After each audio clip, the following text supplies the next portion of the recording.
Melbourne's Geological Museum has become the temporary home of the Victorian Royal Visit organisers. Here, the complex planning for the Royal Visit has been completed by the State Director, Mr. W.J. Jungworth, and a specially selected staff. All is now in readiness for the great day. A decorations committee, in collaboration with government departments and city business people, has changed the face of the city. Some business houses have erected elaborate decorations, but whether complex or simple, there is no doubting the sincerity of the designers.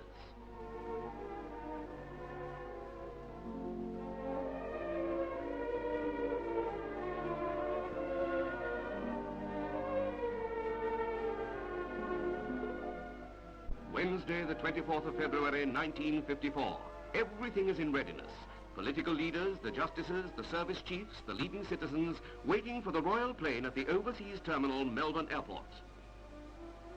Meanwhile, the Queen's colour is paraded to music from the Flinders Naval Depot Band. Here it is, the royal plane, flown by Captain Peter Gibbs, one of our leading pilots, arriving from Tasmania after a swift flight across Bass Strait.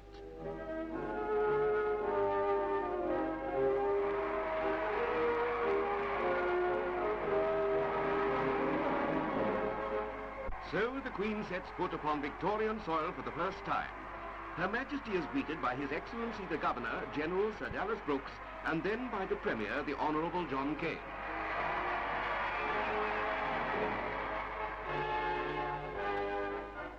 The Guard of Honour is provided by men of the Royal Australian Navy.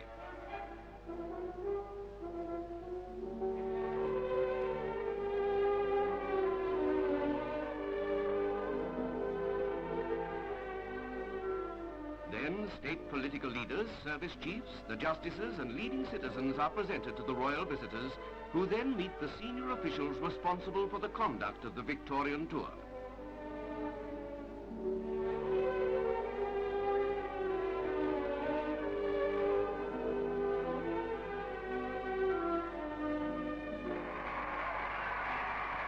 The royal progress commences, and the car passes slowly through the northern suburbs on the 11-mile journey to Parliament House. At last, the waiting crowds can voice their pent-up enthusiasm.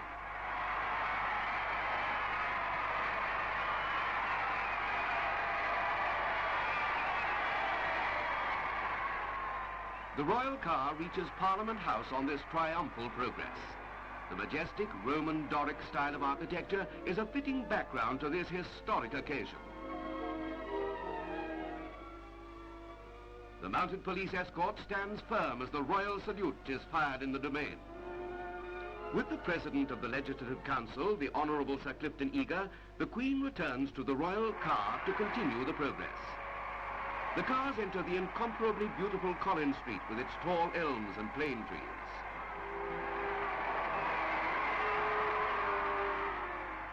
Through streets lined by a continuous guard of men from the services, the progress continues along Swanston Street to the cheering of hundreds of thousands of citizens.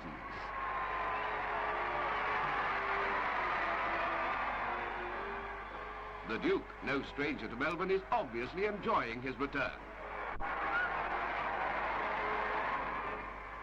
Leaving the city, the progress passes over the Yarra River across Prince's Bridge, along that beautiful and stately thoroughfare, St Kilda Road, to Government House in its superb garden setting. So the royal visitors reach what will become their home during their stay with us in Victoria. They are greeted by Lady Brooks, who performs a most graceful curtsy before Her Majesty and His Royal Highness. Handicapped guides and brownies wave as the Queen inspects the guard. So our beloved Queen has come triumphantly to her home with us, her loyal subjects. Tonight, the city is gay with light and colour. The Royal Crown has provided the illumination engineers and designers with a wonderful motive for their ideas. Never in the history of Melbourne has the city presented such an exciting spectacle.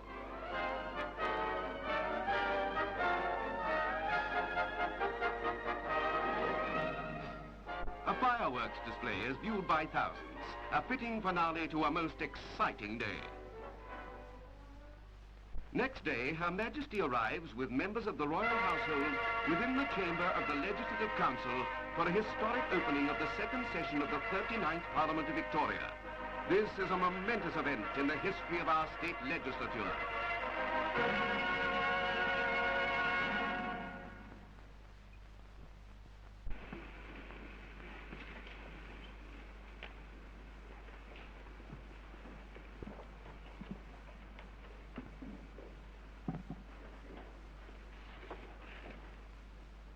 President and honourable members of the Legislative Council, Mr. Speaker and members of the Legislative Assembly. It is but seldom that the Sovereign is able to open Parliament outside the United Kingdom, and I welcome the opportunity to exercise this historic privilege in Victoria. When I first opened Parliament at Westminster, late in 1952, I said that I looked forward with deep pleasure to fulfilling my long-cherished hopes of visiting with my husband my peoples in Australia, New Zealand and Ceylon. Those hopes are now being fulfilled. After the warmth and cordiality of the welcome accorded to us on our arrival in Victoria, we anticipate with pleasure our sojourn in this state. Mr. Speaker and members of the Legislative Assembly, a review of revenue and expenditure for the first half of the current financial year indicates that a satisfactory budget is assured.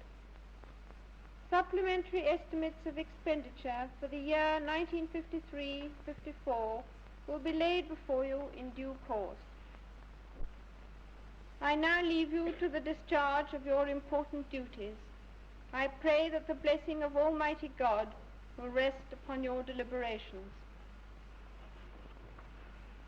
The royal visitors next attend an assembly of ex-servicemen's and women's organisations, junior legatees and war widows at Melbourne Cricket Ground. The Duke enjoys a chat with many of the decorated ex-servicemen.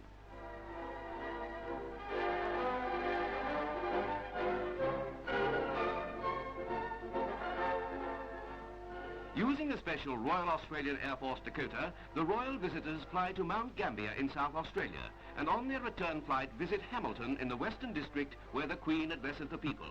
Her Majesty's words are broadcast throughout the country. The little girl presenting a bouquet of tiger lilies is a junior legatee. For the Queen, one of the most exciting events of the visit to Victoria is the royal visit meeting of the Victoria Racing Club at Flemington. The crowds watch through their glasses as the royal visitors drive down the beautiful course. This is the most exciting race day ever, Melbourne Cups included. Members of the VRC committee are introduced to the royal couple, and soon the meeting is underway. The horses parade in the saddling paddock before the running of the Queen Elizabeth Stakes, a race of 1 mile 5 furlongs for a prize of £10,000 and a gold cup to be presented to the winning owner by the Queen. Her Majesty sees Chromis win the race.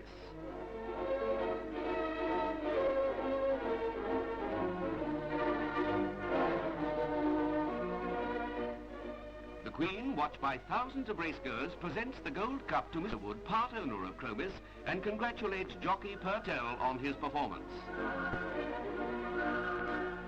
Then to Kooyong, to witness the last stages of a tennis match between South Africa and Australia on this world-famous grass court.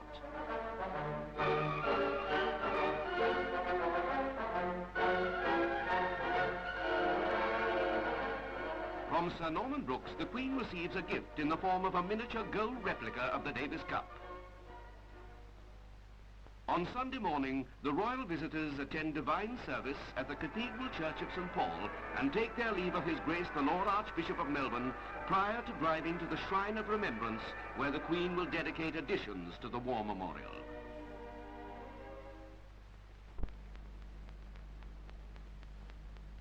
We are gathered here today to pay homage to the men and women of Victoria who gave their lives in the Second World War, and to commemorate the magnificent services rendered by all those who went forth from their homes to fight for us.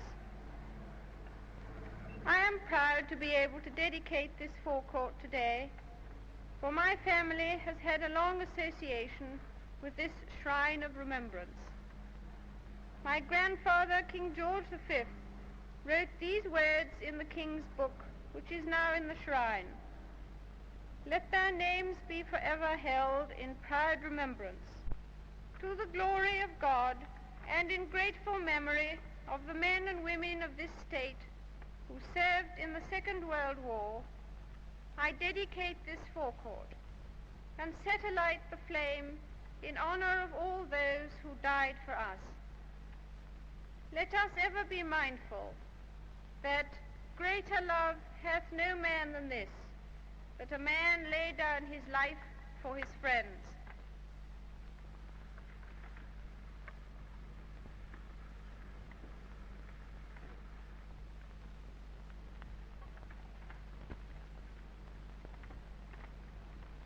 In a hushed silence, the great crowd watches Her Majesty walk across the new forecourt to the eternal flame.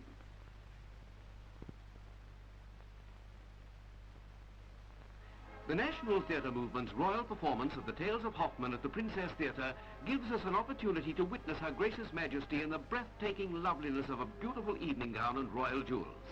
The Queen and the Duke, accompanied by the Governor and Lady Brooks, occupy the royal box for the performance.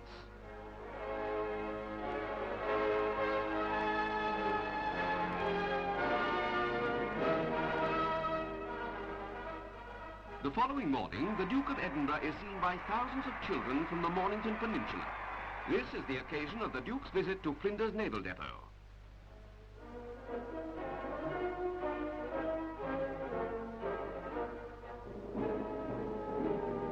After inspecting the parade, the Duke salutes the new Queen's colour which will fly at the masthead of the depot during the march past.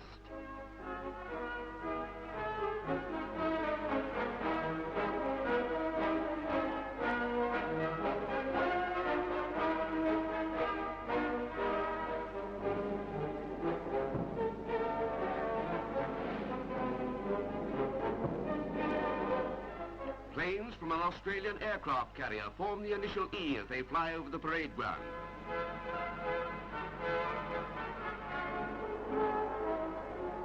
At the Naval College, midshipmen, future officers of the Royal Australian Navy, parade smartly.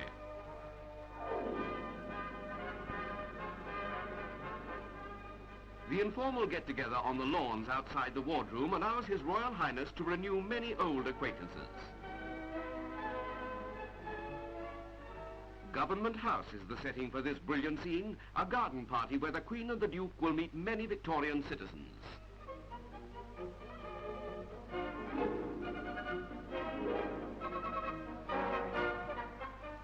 Bands from the Royal Yacht Gothic and the Royal Australian Air Force provide music for this memorable occasion.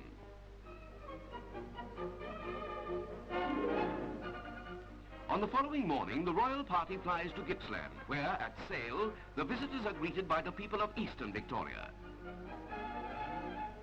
Then, joining the royal train, they visit Traralgon on the way to Yallourn. At Yallourn, enormous brown coal deposits provide a ready source of power and fuel for the state. The huge bucket dredge wins 500 tons of coal each hour from the face of the open cuts.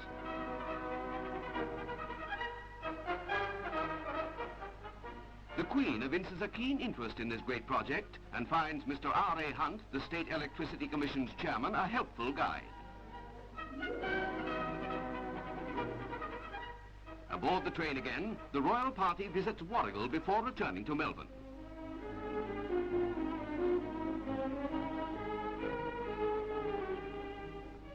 The following morning sees Melbourne's university students reply to CinemaScope, the Merc Master, super stereo transducer which sees all and knows nothing.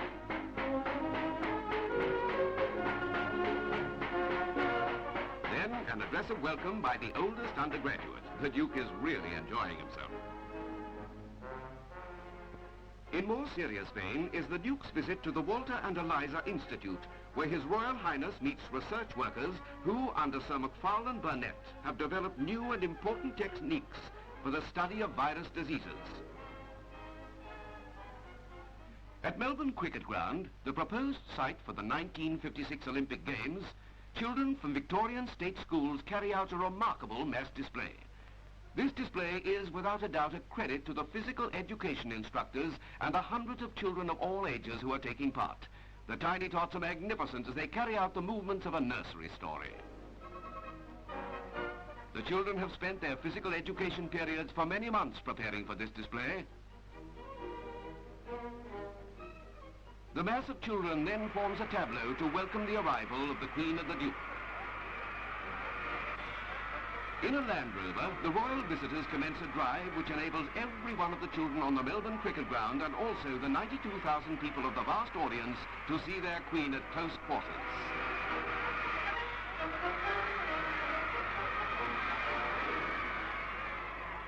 Senior girls give a display of marching which is the ultimate in perfection of timing and movements.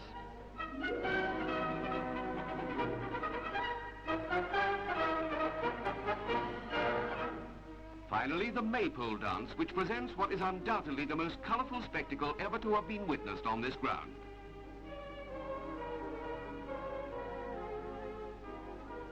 Late in the afternoon, the royal couple visit the Repatriation General Hospital, Heidelberg, where the Queen and the Duke converse with patients before leaving to join the royal train for a two-day tour of northern Victoria. The royal train, with its twin diesel locomotives, takes the royal visitors to Benalla, where the Queen speaks to the district's oldest inhabitant, 101 years old Miss Elizabeth Eustace of Wangaratta. Travelling by car, the Queen reaches Shepparton and then rejoins the royal train at Tatura, where thousands of country people watch the departure for Echuca. We are approaching the rich irrigated orchard and dairy districts, and soon we reach Echuca on the Murray River, natural boundary between Victoria and New South Wales. Children once again have been given the chosen positions as the Queen and the Duke pass by.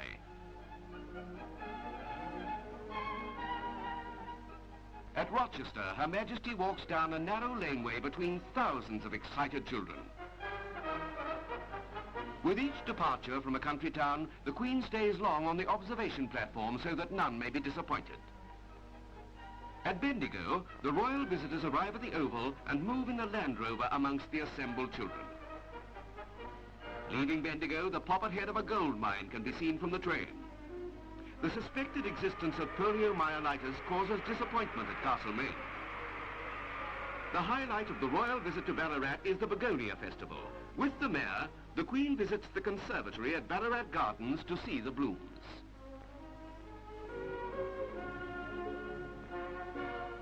Geelong, a big industrialized city, gives the royal visitors a spontaneous welcome. Before returning to Melbourne, the royal visitors attend a special parade of the Royal Australian Air Force at Point Cook. From the reviewing dais, they watch the march past of Her Majesty's colour.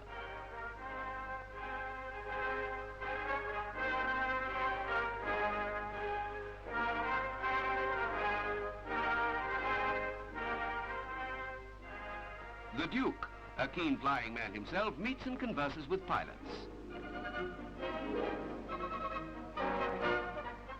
The rail journey to Warburton via Melbourne, a distance of 65 miles, is a remarkable experience for the royal party.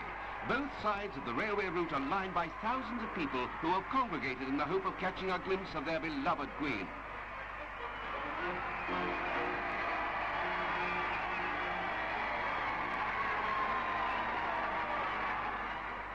So ends the Northern Tour.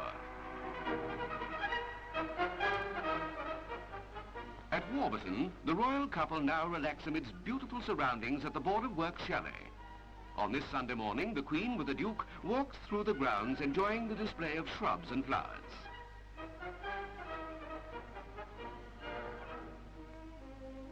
The royal couple have an opportunity to meet two old Australians, a koala mother and her baby.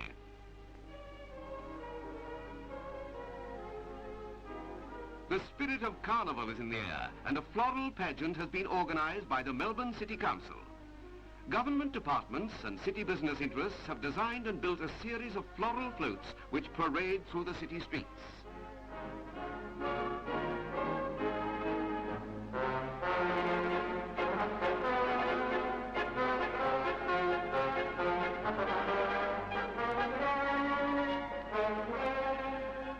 The royal visitors, returning from their visit to Queensland and South Australia, pay a visit to Mildura, centre of the Murray Valley dried fruits industry. A floral carpet has been laid by the Mildura women, and luscious, fresh-cut bunches of grapes decorate the dais. Little Joan Taylor presents a bouquet to the Queen. Then the royal party sees how fruits are dried on the property of Councillor N. Barclay. At Kwandong Park, the Red Cliffs sub-branch of the Returned Sailors, Soldiers and Airmen's Imperial League of Australia presents to Her Majesty a gift of dried fruits on behalf of the district growers. Once again, Her Majesty and the Duke are driven round the Oval so that all may have an opportunity to see their Queen.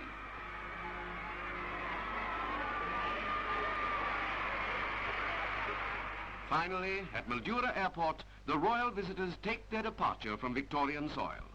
Their visit has been an unqualified success, and they take with them the love and affection of all Victorians and the wish for a safe return to England.